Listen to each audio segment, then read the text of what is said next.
What's up, YouTube? Welcome back to the channel. Today we're going to be talking about the crankcase ventilation. We're going to be talking about turbos and all that other nice stuff. As you guys seen in my last video, we had a little bit of an issue with evacuation. So today, if you're curious to see how I ran them on my Foxbodies, stick around, hit that like and subscribe.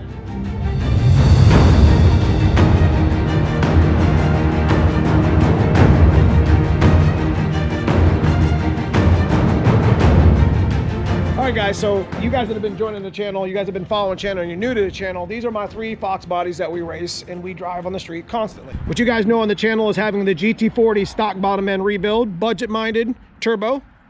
You got my white car over here, which is the 408 production stroker block, 351 style build, 9.4 deck, and then of course you got the aftermarket 363 stroker.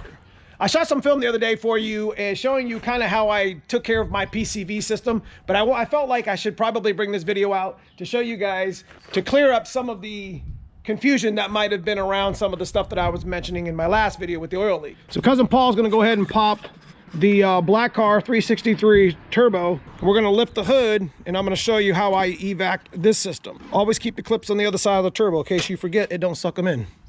Right, Cousin Paul?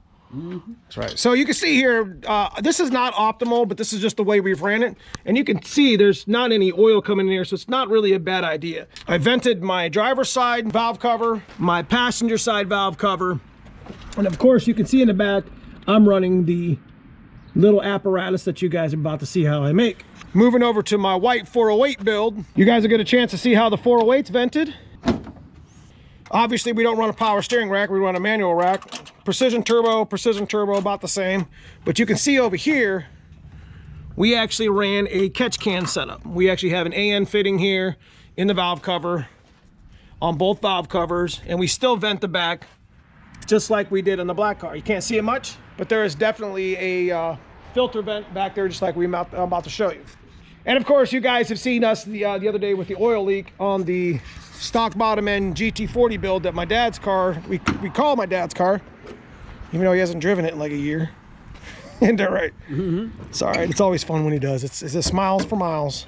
Yeah, and when he does, he peels the tire all the way down the street. That's right, that's right. So you guys know this one as being the stock bottom end. We made this whole turbo kit from scrap and extra pieces, but you know, we just vent. This is just that screw-on vent that works. You know, it's got a little baffle in there, no problem. Doesn't really leak any oil. That one's due to be replaced, but just a screw-in one. Of course, this is the one thing I was gonna talk about today, is you could take your factory valve cover and you can drill a hole and then do like a step drill bit and create your own little bung here.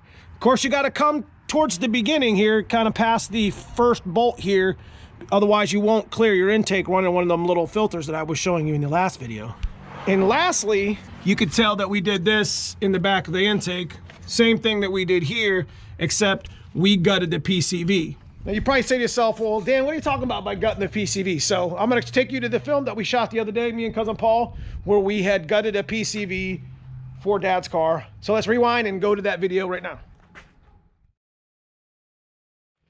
Okay, so one of the ways to actually get this oil situation actually fixed is to go over here, and this is kind of like a quick fix, but the main fix is to actually get the evacuation set up. So I'm gonna pull this air breather thing. You can see all the oil that's coming off of it. This is what's down the back of my motor. And there's still a PCV in there, but it's just too much boost evacuation. So, you know, we got a filter here. What we technically need to do, just like we've done with Hot Wheels and my other cars for so many years, we need to get an evacuation on this valve cover. You know, mainly we should be using a catch can, but considering the fact that I've used this technique for so many years, this is stuff that I can just handle myself, you know what I mean?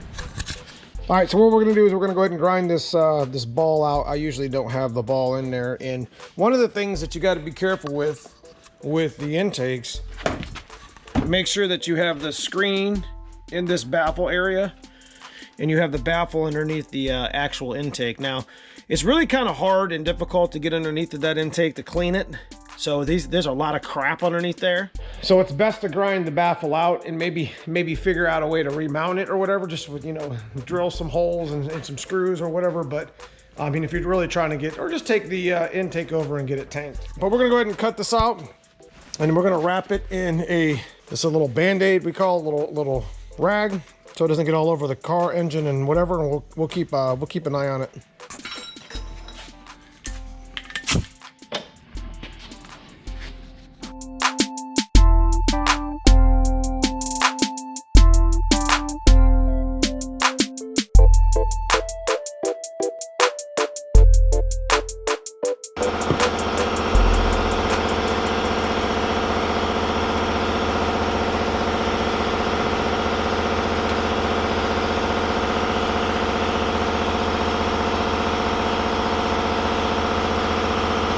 sure it's empty. Now we'll just grind it real quick and clean it out, and it'll be for my breather. All right, so this isn't exactly the best answer, but we've been doing this for a number of years, and then you'll actually find these in some of my other cars. You have to change this once in a while, but it lets it breathe in the back of the intake. As long as you got a baffle and a screen, you know, you're not gonna have any problems. You know, again, a better solution is a catch can, but even with a catch can, you know, you're gonna get a lot of oil unless you're letting the motor breathe. So it's gonna definitely need a driver's side valve cover to let it vent properly for boost. But this will do for now. I'll get that cleaned off the back of the engine so it's not dripping all over the place, and you know, we'll work the bugs out of Dad's car with boost one problem at a time. But stay tuned. All right, guys. So I hope you enjoyed that video. That's basically what we did on Dad's car with the PCV system. That's what we've done on the white car. It's what we've done on the black car for many years. Is it the optimal thing to do? No, actually. The optimal thing to do is to do exactly what we did here. Mount a catch can, which we've taken the bracket off to fix it. Mount a catch can, run a couple catch can lines, vent your breather in the back, or run the catch can with that, and you're good. But to be honest with you, I've been running this breather setup, this dual triple breather setup on boosted 700 horsepower, and I haven't had much of a problem. So last thing, and I want to show you over here on Dad's stock bottom end car, you'll want to block these two hoses off. So if you're venting here and you're venting there and you're venting in the rear of the intake, you really don't need that recirculation hose anyways, because it's just going to vent the atmosphere. So you know, that relates to a lot of people. Venting your motor is important because it gets rid of a lot of crankcase pressure, and crankcase pressure can blow gaskets left and right. It basically balloons your motor, literally. It'll find the weakest gasket point.